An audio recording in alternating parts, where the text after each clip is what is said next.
चलिए बच्चों आज स्टार्ट करते हैं नंबर सिस्टम। नंबर सिस्टम जैसे कि आपको पता है कि नंबर सिस्टम एक ऐसा चैप्टर है जो कि बहुत ही बेसिक चैप्टर है। पूरी मैथ सीखने के लिए नंबर सिस्टम को जानना बहुत ही ज़रूरी होता है।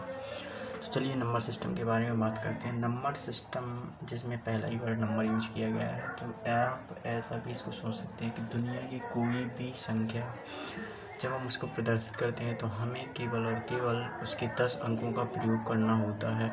जैसे कि आप यहाँ देख रहे हैं टोटल डिजिट 10 होते हैं, 0 1 2 3 4 5 6 7 8 9। केवल और केवल हम 10 इन्हीं 10 अंकों का प्रयोग करके दुनिया की किसी भी संख्या को प्रदर्शित कर सकते हैं, किसी भी संख्या को बना सकते हैं। अब बात आती है कि टॉपिक नंबर सिस्टम के अंदर कौन कौन से टॉपिक होंगे, तो आप सामने देख पा रहे हैं कि टॉपिक्स में कौन कौन से होंगे। पहला होगा जनरल इन्फॉर्मेशन, जिसमें हम नंबर्स को जानेंगे कि नंबर कितने प्रकार का होता है, कौन सा नंबर किस कैटेगरी का है। इसके बाद जानेंगे हम डिविजिबिलिटी रूल। डिविजिबिलिटी रूल के बाद यूनिट डिजिट के बाद नंबर ऑफ जीरो के बाद number of factor and sum of factor. फिर इसके बाद मैनी टाइप्स ऑफ क्वेश्चन। चलिए अब चलते हैं जनरल इन्फॉर्मेशन में हमने नंबर्स को दो टाइप में डिवाइड किया, एक रियल नंबर और एक इमेजिनरी नंबर। रियल नंबर वास्तविक संख्या और एक हो गई काल्पनिक संख्या। नाम से स्पष्ट है, रियल नंबर मतलब जो हमारे सामने दिखता है, और एक काल्पनिक संख्या जिसे हम केवल और केवल सोच सकते हैं, उसकी कल्पना कर सकते हैं, उसको इमेजिन कर सकते हैं। तो चलिए अब ये कोई डेफिनेशन तो हुई नहीं कि जिसको हम देख सकते हैं भाई, इमेजिनरी नंबर जिसको हम कल्पना कर सकते हैं, ये कोई डेफिनेशन तो है नहीं। चलिए डेफिनेशन की बात करते हैं। तो जनरल इन्फॉर्मेशन कि जिनको हम नंबर लाइन पर शो कर सकते हैं, और यहाँ पर 1 2 3 4 और इधर जाके इन्फिनिटी तक, मतलब numbers that can be represented in number line, मतलब जिसे हम संख्या रेखा पर प्रदर्शित कर सकते हैं। अगर यदि रियल नंबर जिसको हम संख्या रेखा पर प्रदर्शित कर सकते हैं, तो काल्पनिक नंबर मतलब कि हम संख्या रेखा पर प्रदर्शित नहीं कर सकते। अभी बात समझ में नहीं आई, तो चलिए देखते हैं एग्जाम्पल किसके क्या हैं। तो एग्जाम्पल के बारे में बात करते हैं। एग्जाम्पल में आप देखेंगे कि जैसे कोई भी नंबर 3 4 -8 -115 0.3 4/5 -1/2 0.99 0.13 के ऊपर बार etc। ये सारे नंबर जिनको हम संख्या रेखा प्रदर्शित कर सकते हैं, वो सारे रियल नंबर्स हैं। इनकी बात करते हैं तो ये भी एग्जाम्पल में लेते हैं। तो इनको एग्जाम्पल में कैसे दे सकते हैं, तो यहाँ पर आप देखेंगे कि रूट के अंदर मैंने लिखा माइनस का 113 माइनस के अंदर कोई भी फॉर्म। इसके बाद 0.1010010001 इस तरह से। इसके बाद यहाँ पर आपने देखा होगा कि माइनस का 4/5, ये सारी चीज़ें। तो इसके बाद अब यहाँ पर ये बात आती है कि ये अगर माइनस है तो माइनस को भी प्रदर्शित करते हैं, लेकिन ये स्क्वायर रूट नहीं हो सकता। तो यहाँ पर देखना है कि square root of negative integer नहीं हो सकता, मतलब कि ये जो माइनस का 1 है इसको हम संख्या रेखा पर प्रदर्शित नहीं कर सकते हैं। ये केवल और केवल एक काल्पनिक संख्या होती है, और इसको हम बोलते हैं आयोटा। क्या बोलते हैं? आयोटा। और यहाँ पर देखोगे तो आयोटा इसको जनरली हम रिप्रेजेंट करते हैं किससे? आई से। तो मैंने यहाँ पर इसको -1 का रूट जो है आयोटा है। अगर आई स्क्वायर की वैल्यू पूछी जाए तो आप कहेंगे -1। अगर यदि i4 की वैल्यू पूछी जाए तो ये हो जाएगा 1। इन चीज़ों को बिल्कुल ध्यान में रखें। चलिए अब इसके आगे ही कुछ और बातें करते हैं। चलिए अब इसके आगे कुछ और देखते हैं। इसके बाद अब ये बताइए कि जैसे हमने नंबर सिस्टम को अभी डिवाइड किया 2 पार्ट्स में, रियल नंबर और एक इमेजिनरी नंबर। एक ऐसा भी नंबर होता है कॉम्प्लेक्स नंबर। कॉम्प्लेक्स नंबर जैसे कि नाम से स्पष्ट है, कॉम्प्लेक्स मतलब ये है मिश्रित संख्या। मिश्रित संख्या मतलब इसमें कि रियल नंबर भी इंक्लूड होगा और इमेजिनरी नंबर भी इंक्लूड होगा। तो जैसे कि एग्जांपल में मैंने लिया a+ib फॉर्म, a+ib फॉर्म जिसमें a क्या है, ये है रियल नंबर और ib जो है वो है क्या, इमेजिनरी नंबर। तो इस तरह से कोई भी नंबर होते हैं, जैसे कि मैंने लिखा, जैसे कि आपने छोटी कक्षाओं में देखा भी होगा कि 3 + 4i, 7 + 111i, etc। अब एक चीज़ इसमें और मेन चीज़ होती है, जब हम मोड या इसका परिमाण निकालते हैं तो मोड नाम से जैसे कि स्पष्ट है, तो इसका मतलब होगा कि z का मोड जब हम निकालते हैं तो यहाँ पर देखो कि ये है क्या, तो ये निकालता है a² + b²। जैसे कि मैंने एक एग्जाम्पल में मैंने लिया 3 + 4i। अगर यदि मैंने इसको z क्या कर लिया, मान लिया, तो z जो मोड होगा ये क्या होगा, रूट के अंदर a² + b²। यहाँ पर 4² + 3² या आगे पीछे कर लो, 3² + 4² बराबर होता है 25, जिसकी वैल्यू होती है 5, अर्थात इसका परिमाण जो होगा वो क्या होगा, 5 होगा। अब आगे चलते हैं। अब इसके बाद आप देखेंगे कि अब यहाँ तक तो हमने कहानी जान ली कि नंबर्स जनरली 2 टाइप्स का होता है, रियल नंबर और एक इमेजिनरी नंबर। अब हम रियल नंबर्स को भी डिवाइड करते हैं, तो यहाँ पर डाल लीजिए रियल नंबर। रियल नंबर को भी हमने 2 पार्ट में डिवाइड किया। एक होता है इंटीजर और एक होता है डेसिमल। एक होता है इंटीजर नंबर और एक होता है डेसिमल नंबर। तो इंटीजर नंबर और डेसिमल नंबर इसको भी हम देखेंगे। तो इंटीजर को भी हमने 2 पार्ट्स में डिवाइड कर दिया। एक हुआ नेगेटिव इंटीजर, एक हो गया नॉन नेगेटिव इंटीजर और एक non negative integer. Decimal number की भी बात करेंगे आगे, पहले इनको समझ लेते हैं, नेगेटिव इंटीजर और नॉन नेगेटिव इंटीजर। तो जैसे कि अभी आपने रियल नंबर में अभी आपने डिफाइन किया कि वो सारे नंबर जिनको हम नंबर लाइन पर डिस्प्ले कर सकते हैं, रिप्रेजेंट कर सकते हैं, वो सारे क्या होते हैं, रियल नंबर होते हैं। तो रियल नंबर का ही एक पार्ट है इंटीजर।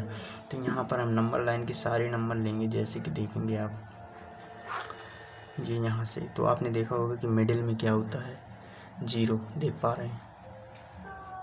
लीजिए जैसे कि मिडिल में क्या होता है, 0 के अगर यदि हम लेफ़्ट साइड चलते हैं तो हमें -1 -2 -3 ये सारी चीज़ें मिलती हैं। और इसके बाद यहाँ पर जब हम राइट साइड में चलते हैं तो 1 2 3 इसके कहाँ तक, इन्फिनिटी तक।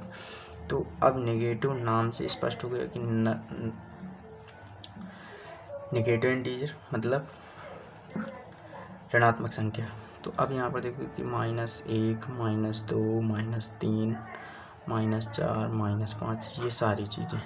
तो नॉन नेगेटिव में क्या आएगा, तो नेगेटिव को हटा करके जितनी बची संख्या है यानी 0 1 2 3 4 5 etc ये सारी चीज़ें किस में चली जाएंगी, नॉन नेगेटिव इंटीजर में चली जाएंगी।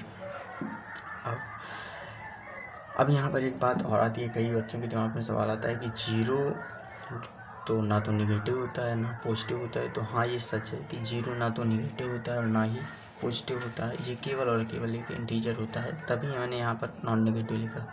इसके आगे भी अगर अभी हम क्लासीफाई करना चाहें तो इसको भी हम 2 पार्ट्स में डिवाइड कर सकते हैं।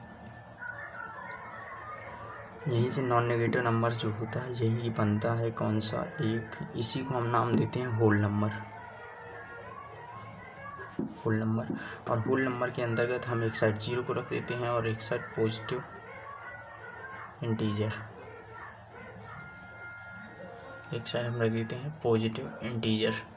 तो ये 0 हो गया और ये पॉजिटिव में क्या चले जाएंगे 1 2 3 4 और ये कहाँ तक इन्फिनिटी तक। और इन्हीं पॉजिटिव इंटीजर की हम बात करें तो इन्हीं को हम नाम देते हैं नेचुरल नंबर। Natural number. अच्छी बात यहाँ तक समझ में आई हो तो एक बार ज़रूर थम्स अप करें। इसके बाद हम डेसिमल नंबर की बात करें तो डेसिमल नंबर को भी हम डिवाइड करेंगे 2 पार्ट्स में। एक होगा terminating decimal number, terminating decimal number, और दूसरा होगा non terminating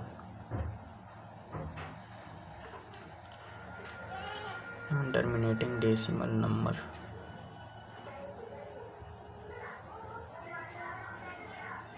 terminating decimal number और नॉन टर्मिनेटिंग डेसिमल। अगर हिंदी में बात करें तो आपने पढ़ा ही होगा शांत दशमलव, और इसको बोलते हैं अशांत दशमलव। शांत दशमलव क्या होता है तो इसकी भी बात हम समझ लेते हैं।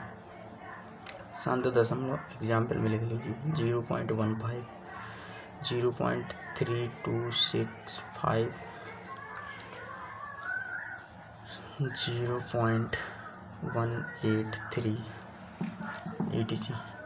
अर्थात इनके बाद डॉट डॉट वाली कंडीशन नहीं चलती, ये शांत एक लिमिट तक ही जाती हैं। जैसे कि मैंने यहाँ पर लिखा, चलो बाद में बताते हैं। जैसे कि मैंने यहाँ पर लिखा 8/5, मैंने लिखा 8/5, तो अगर यदि मैं इसको डिवाइड करूँ तो 1.6 आएगा। और यही एक क्या है शांत दशमलव है, अर्थात इसका रिपीटेशन नहीं होता, ना ही इसमें बार बार नंबर के आने की प्रवृत्ति होती। अशांत दशमलव की बात करें तो अशांत दशमलव अर्थात इसका जो दशमलव होगा वो शांत नहीं होगा, अर्थात ये टर्मिनेटिंग प्रोसेस को जारी रखेगा। नॉन टर्मिनेटिंग डेसिमल है अशांत दशमलव। तो अशांत दशमलव को भी अगर हम इसी तरीके से बांटना चाहें तो यहाँ पर हम इसको भी हमने 2 पार्ट्स में क्या कर दिया, डिवाइड कर दिया। 2 पार्ट्स में डिवाइड किया तो एक तरफ आ गया हमारे पास repeating number, repeating decimal number, और एक तरफ आ जाएगा नॉन रिपीटिंग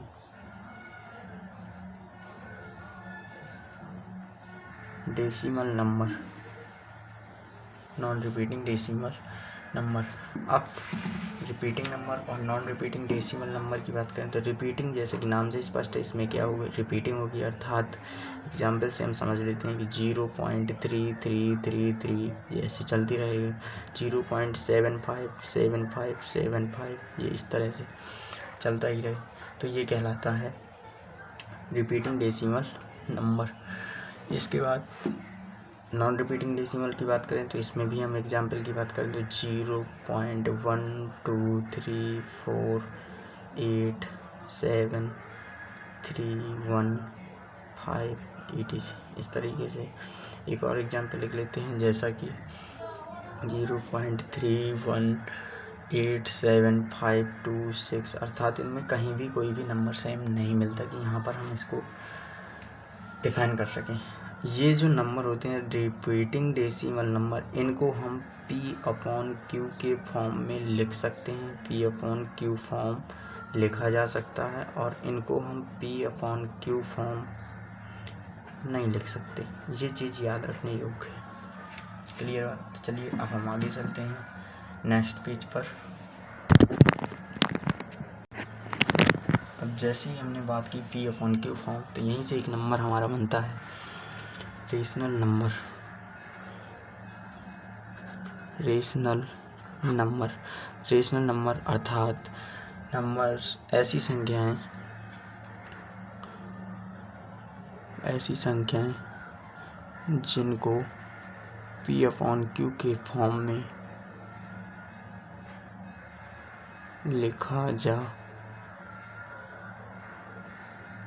सकता है, जहाँ Q does not equal 0 and P is integer।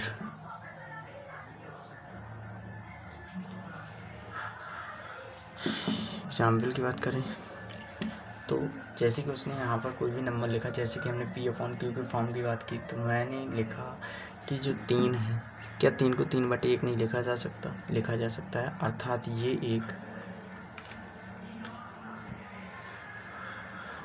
ये एक क्या है, रेशनल नंबर है। इसके बाद -3 लिख सकते हैं। अगर यदि मैं 3/0 की बात करूं तो ये रेशनल नंबर नहीं है। यानी यहाँ पर 183/999 0.646464 ये रिपीटिंग डेसिमल ये भी होता है, और ये 0.139 इसको भी हम P/Q के फॉर्म में लिख सकते हैं। जैसे कि आप जानते हैं, मैं अभी इसको चेंज करना भी आपको आगे सिखाऊंगा। अब रेशनल नंबर है तो इरेशनल नंबर, मतलब इनको हम हिंदी नाम दें तो ये कहलाती है परिमेय संख्या। और इसके बाद इरेशनल नंबर,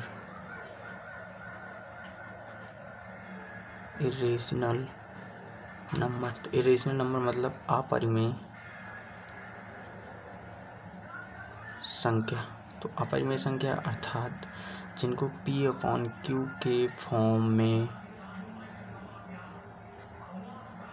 नहीं लिखा जा सकता, नहीं लिखा जा सकता। तो ऐसी कौन कौन सी संख्याएं होंगी, जैसे हम एग्जाम्पल में देखेंगे तो 0.83710523 etc। बात क्लियर हुई।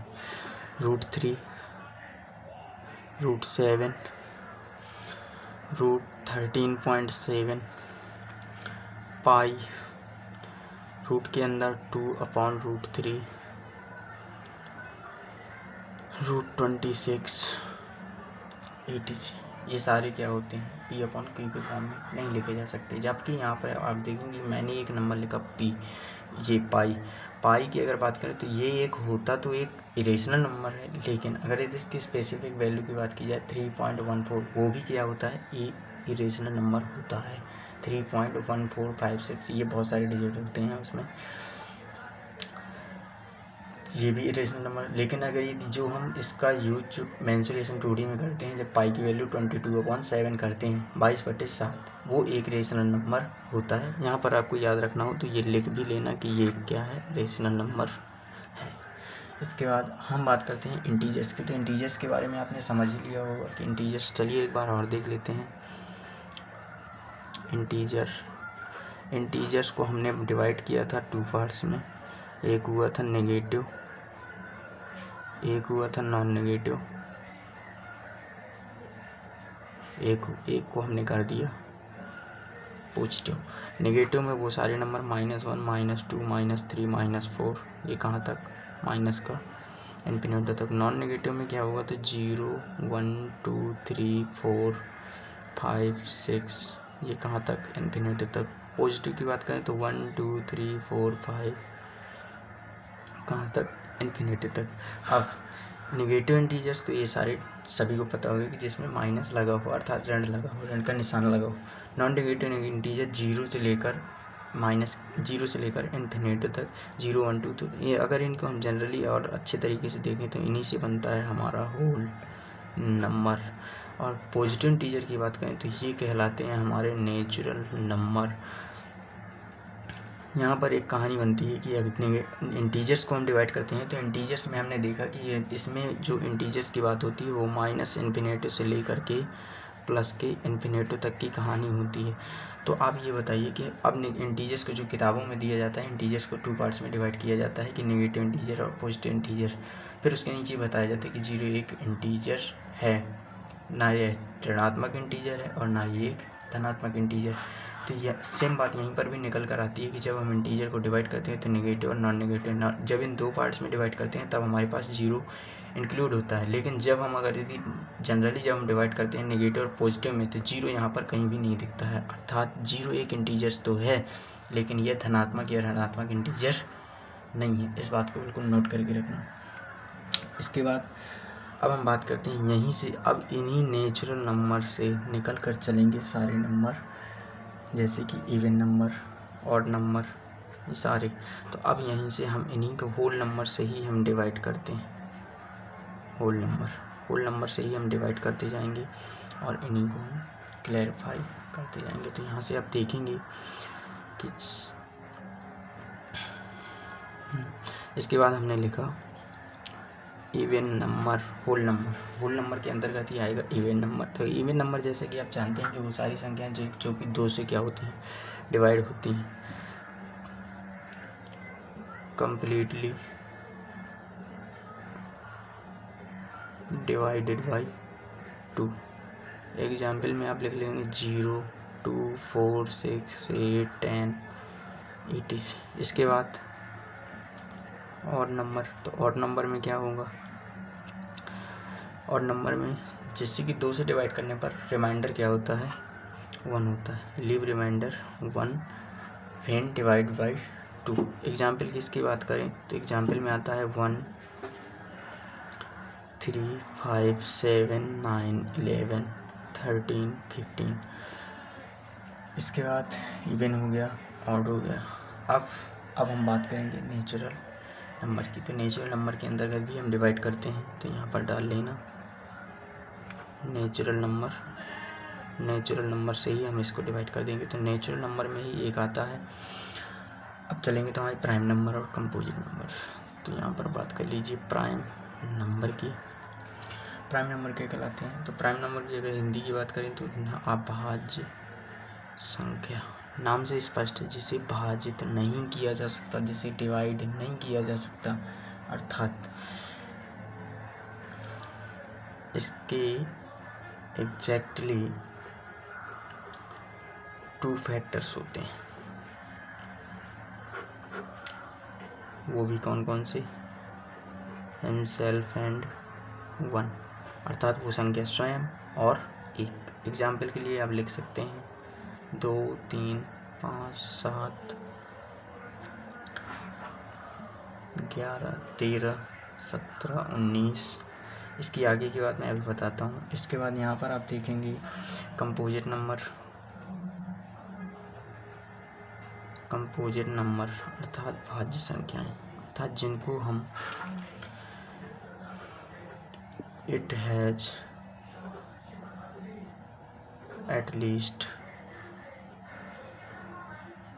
3 factors. It has at least, मतलब मिनिमम इसके कितने फैक्टर होने चाहिए, 3 फैक्टर होने चाहिए। तो इसकी भी हम बात कर लेते हैं। यहाँ पर एग्जाम्पल में लिख लेना 4, 6, 8, 9, 10, 12, 14, 15, 16, etc। ये सारे क्या होते हैं, कंपोजिट नंबर होते हैं। अब यहाँ पर देखना कि 2 क्या है। तो 2 एक क्या है, इवन प्राइम नंबर है। 2 एक क्या है, इवन प्राइम नंबर, ध्यान से सुनते जाना। 2 एक क्या है, इवन प्राइम नंबर है।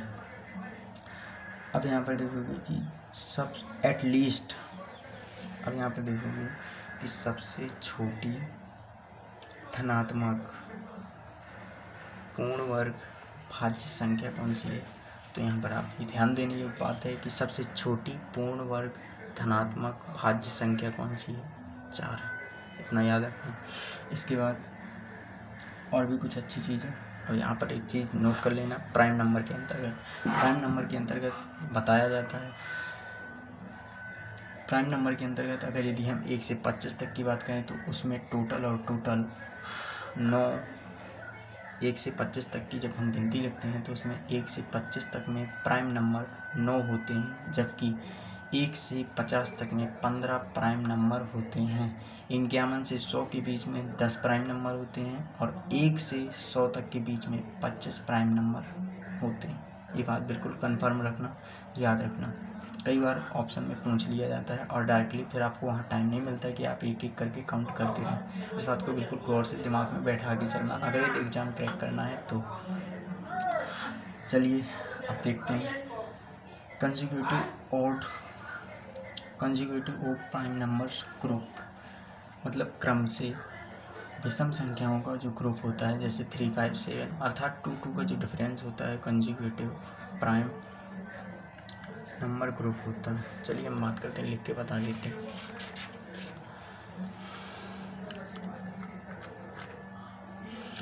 कंसेक्यूटिव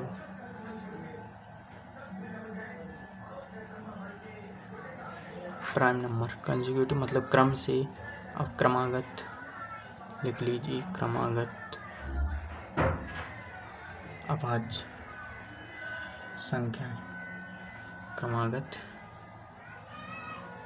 अभाज्य संख्याएं। प्राइम नहीं लिखना है यहाँ पर, ऑड लिखना, नहीं तो पेयर ही नहीं बनेगा। कंसेक्यूटिव ऑड नंबर, क्रमागत विषम संख्या। तो यहाँ पर देखना क्रमागत विषम संख्याओं के जो ग्रुप बनते हैं, वो कौन कौन से होते हैं। जैसे जनरली क्या होता है, डिफरेंस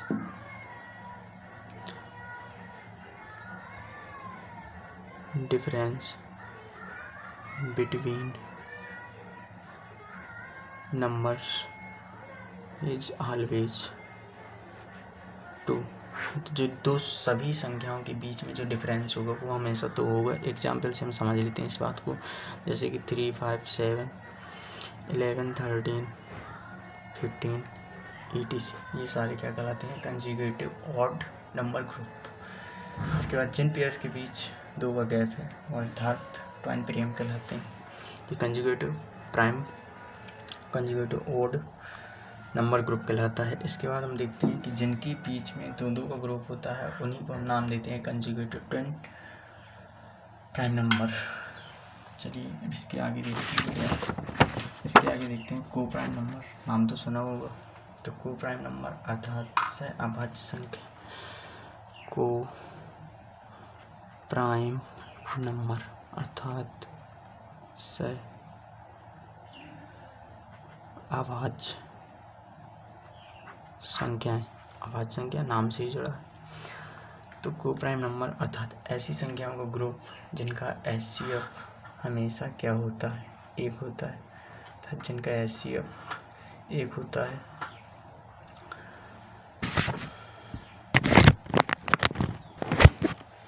को प्राइम नंबर जिनका HCF 1 होता है। जैसे कि एग्जाम्पल की बात करें तो ऐसी दो संख्याओं का ग्रुप जिनका HCF 1 होता है, जैसे 11, 13, 7, 8। क्रम से कोई भी 2 संख्याएं जिनका HCF 1 होता है, 7, 8 हो सकता है, 15, 17, 48, 49 etc। ये बात बिल्कुल याद रखें। इसके बाद अब हम बात करते हैं उसकी फेस वैल्यू और प्लेस वैल्यू के बारे में। Face value and place value. कोई भी नंबर, जैसे कि हम एक नंबर लिख के एग्जाम्पल करके बता दें, जैसे 3, 5, 7, 8, 9, 1 ये दिया है। मुझे अगर यदि इस 7 के बारे में दोनों को निकाल देते हैं तो 7 के बारे में अगर यदि हम फेस वैल्यू की बात करें तो फेस वैल्यू हमेशा सेम वही अंक होता है जिसकी हम फेस वैल्यू निकाल रहे होते हैं, अर्थात 7 है। तो इसके हमें स्थान के बारे में कोई जानकारी नहीं रखनी, केवल और केवल इसकी शक्ल को देखनी है, इसको फेस को देखना है। तो फेस इसका क्या है, 7 है, अर्थात फेस वैल्यू क्या होगी, 7 ही होगी। फेस वैल्यू निकालना बिल्कुल आसान होता है। तो प्लेस वैल्यू निकालने में भी कौन सी कठिनाई होती है, प्लेस वैल्यू में भी बिल्कुल ईजी होता है। 7 की अगर यदि हम बात करें तो 7 की अगर यदि हम प्लेस वैल्यू की बात करें, प्लेस वैल्यू, तो प्लेस वैल्यू ये 7 ये हो गया। अब इसका स्थान कौन सा है, तो आप यहाँ से जानते होंगे कि इकाई, दहाई, सैकड़ा, हजार, अर्थात इसमें 1000 का क्या कर दें, मल्टीप्लाई कर दें, तो ये क्या आ जाएगा 7000। इसी तरीके से ये भी कर सकते हैं कि जैसे मैंने मुझे निकालनी है प्लेस वैल्यू, तो मैंने 7 लिखा और इसके बाद जितने डिजिट हैं उतने मैंने इसमें क्या चिपका दिए, 0 चिपका दिए। इस तरीके से हम प्लेस वैल्यू भी निकाल सकते हैं। ये सारी चीज़ें आनी चाहिए, क्योंकि एग्जाम में जो क्वेश्चन पूछता है वैसे पूछता है कि 7 और 8 के प्लेस वैल्यू का डिफरेंस बताइए। तो ये तभी बनेगा जब आपको प्लेस वैल्यू निकालनी आती होगी। तो ये छोटी सी चीज़ें हैं, आप इनको बिल्कुल मन में बैठा करके रखें। इन्हीं के साथ ही हम आगे बढ़ेंगे नेक्स्ट क्लास में। तब तक के लिए नमस्कार। अगर यदि वीडियो समझ अच्छा लगा हो तो लाइक करें, सब्सक्राइब करें और अपने दोस्तों तक इस वीडियो को पहुँचाएँ। अपने सारे ग्रुपों में भी शेयर करें। धन्यवाद।